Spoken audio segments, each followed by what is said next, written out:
Assalamualaikum warahmatullahi wabarakatuh.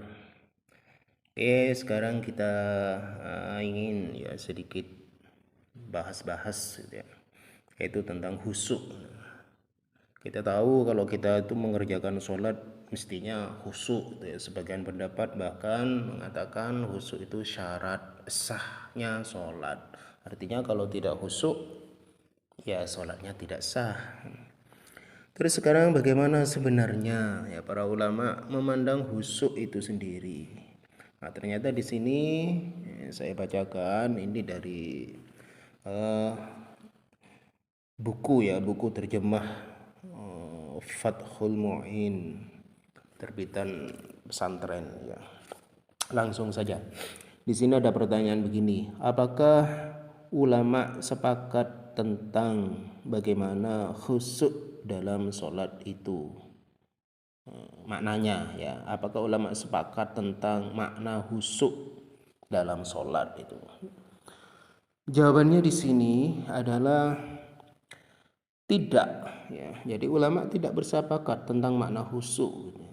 Dalam menjelaskan khusyuk, ulama berbeda-beda pendapat sebagaimana uraian yang diambil dari referensi kitab I'anatul Talibin ya, juz 1 halaman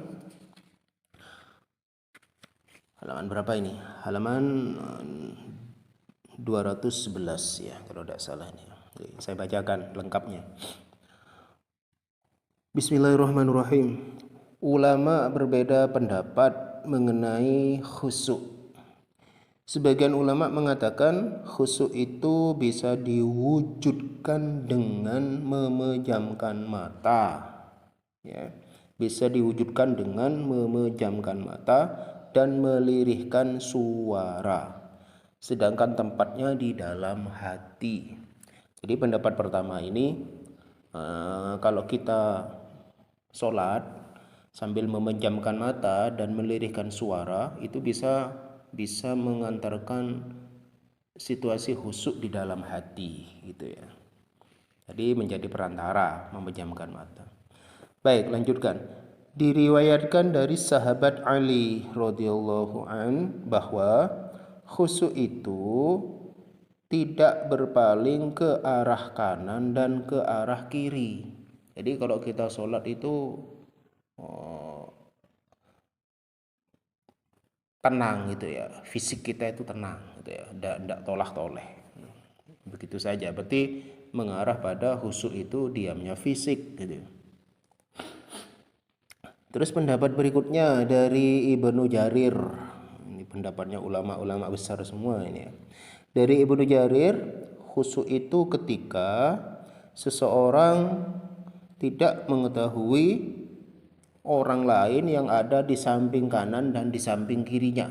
Itu menurut Ibnu Jarir. Jadi kalau kita sholat, ya kita itu tidak menyadari siapa di kanan kita, siapa di kiri kita. Hal itu disebut khusyuk. Berarti itu larinya pada pikiran ya, pada pikiran. Jadi kita tidak tahu di kanan kita siapa, di kiri kita siapa. Berikutnya yang diriwayatkan dari Amrin bin Dinar. Menurut beliau, khusyuk itu diam dengan tenang dan bagusnya tingkah. Diam dengan tenang dan bagusnya tingkah. Ini menurut saya sama dengan apa yang tadi disebutkan oleh Sayyidina Ali, yaitu tidak berpaling ke kanan dan tidak berpaling ke kiri. Berarti ini fisik. Ini fisik. Terus berikutnya yang dari Imam Ibnu Sirin. Ibnu Sirin mengatakan khusyuk itu ketika seseorang tidak mengalihkan pandangannya dari tempat sujud.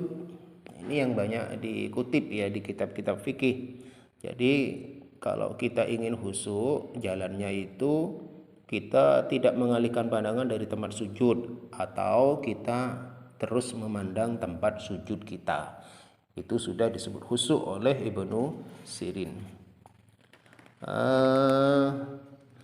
Berikutnya dari Imam Atha. Ya, Imam Atha ya. Saya kurang paham ini apa Imam Atha illa Sahibul Hikam atau yang lainnya. Imam Atha mengatakan khusyuk itu ketika seseorang tidak bermain-main dengan satu hal dari anggota tubuhnya sewaktu sholat. Jadi gak main-main dengan anggota tubuhnya ketika sholat, berarti tenang. Nah ini mirip juga dengan apa yang disampaikan Sayyidina Ali tadi.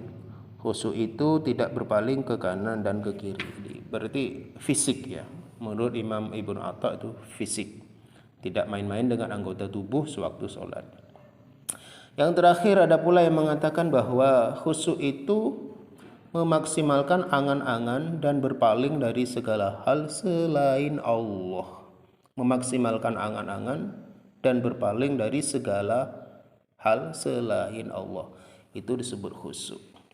Baiklah, dari berbagai makna khusyuk ini ya yang disampaikan oleh para ulama, ini bisa kita simpulkan ya. Jadi khusyuk itu ada yang mengatakan kerja hati, seperti yang pertama tadi ya.